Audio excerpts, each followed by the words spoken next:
Good morning, students. In this video, we will continue our discussion on non-performing assets.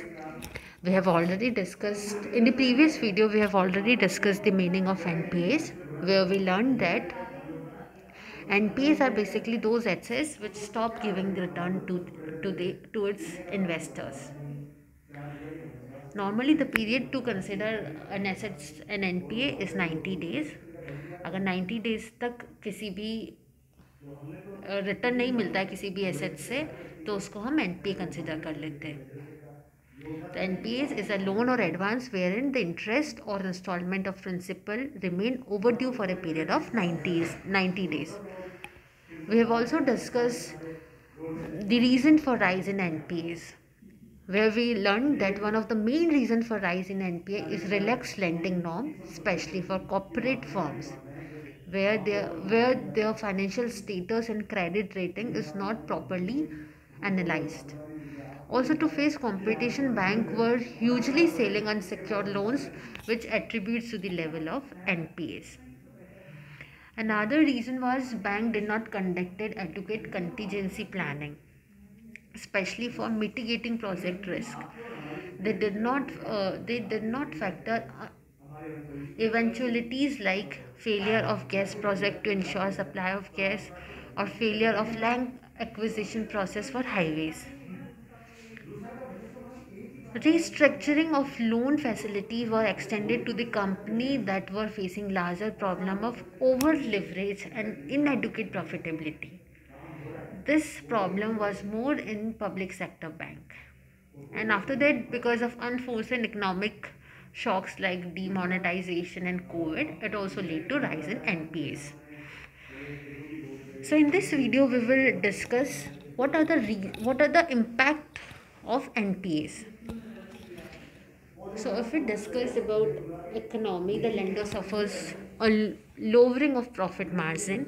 जो भी lender है उसको profit margin जो है कम होता है.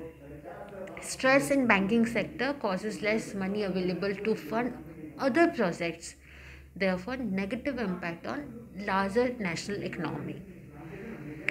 फंड्स जो है वो हमारे पास लेस अवेलेबल होगा क्योंकि हमारा ऑलरेडी फंड हम बैंकिंग इंस्टीट्यूट्स ने दे रखा है, तो जो उनके पास पैसा बचा है वो कम बचा है, तो वो जो एक्चुअली जो प्रोडक्टिव प्रोजेक्ट्स हैं उनको कम दे लैंड कर पाएंगे. So it leads to stress in banking sector which causes less money available to fund other projects, which in turn leads to negative impact on larger economic growth. Higher interest rates by bank to maintain the profit margin. Redirecting funds for good project to the bad ones. As investment got stuck, it may result in unemployment. In case of public sector bank, the bad health of banks means a bad return for a shareholder, which means that the government of India gets less money as dividend. Therefore, it may impact easy deployment of money for social and infrastructure development and results in social and political cost. Investors do not get rightful return. Balance sheet syndrome of Indian characteristic, that is, both the bank and corporate sector have stressed balance sheet and causes halting of investment lead development projects. NPAs related cases add more pressure to already pending case with the judiciary. So in nutshell, we can say that bank won't have sufficient fund for other development project which impacts the economy. अगर हम short में बात करें तो हम इसको 3 points में divide कर सकते हैं कि बैंक के पास सफिशिएंट फंड नहीं है, सो वो आगे डेवलपमेंट प्रोजेक्ट को फंड नहीं कर पाएगा. Second is to maintain a profit margin, bank will be forced to increase interest rate. Profit margin को इंक्रीज़ करने के लिए बैंक जो है वो हमारा इंटरेस्ट रेट को इंक्रीज़ कर देगा. Third is due to curb in further investment, it may lead to rise of unemployment.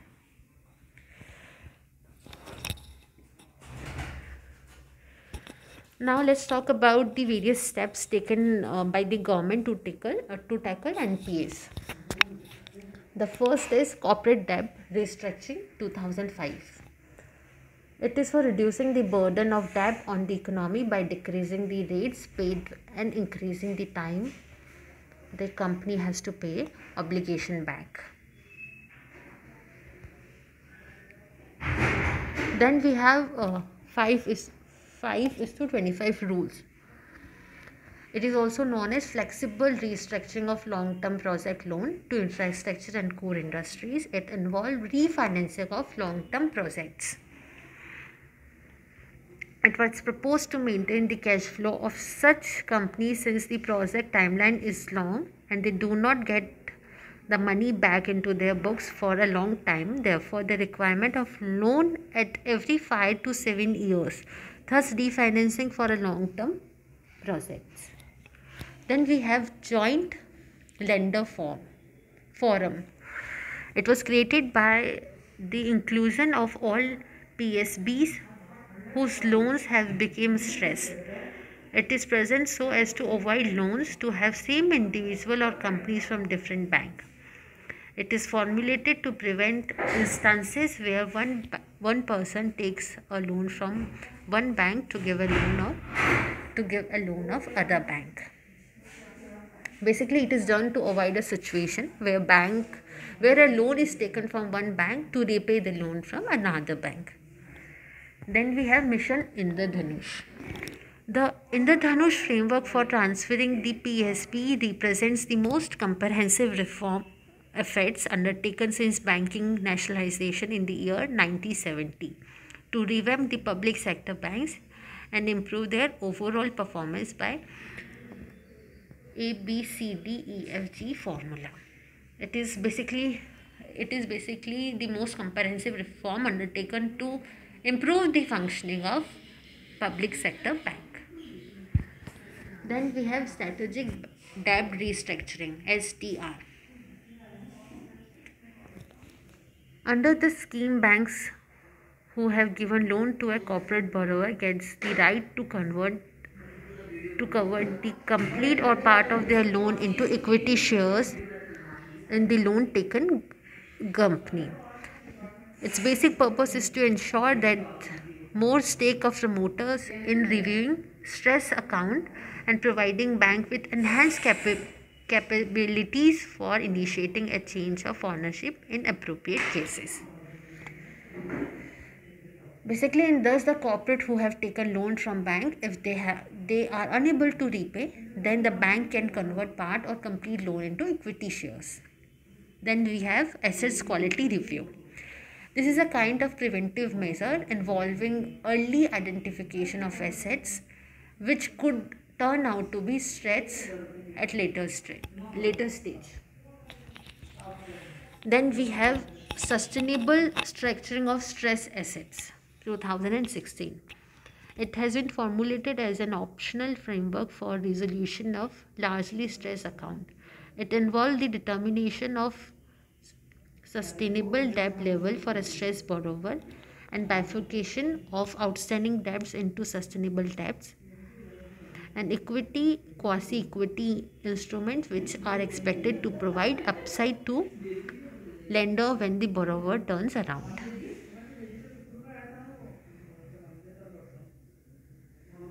Then is Insolvency and Bankruptcy Code Act. It has been formulated to tackle the Chakravarti Challenge economic survey, which is discussed in economic survey of exists problem in India.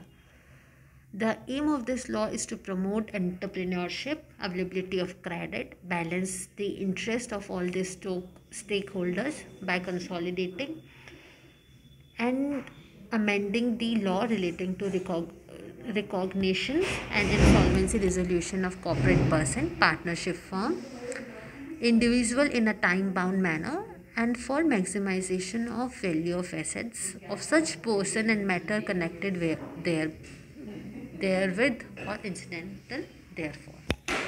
Apart from this, we also have debt recovery tribunal. It was set up to reduce the time required for settling case, governed by Recovery of Debt Due to Banks and Financial Institution Act 1993. Insufficient number hence cases are pending for longer duration. Apart from this, we also have Credit Information Bureau. This is a step to prevent NPA by sharing of information on lawful defaulter. So that's it for today. Thank you. Thank you for watching.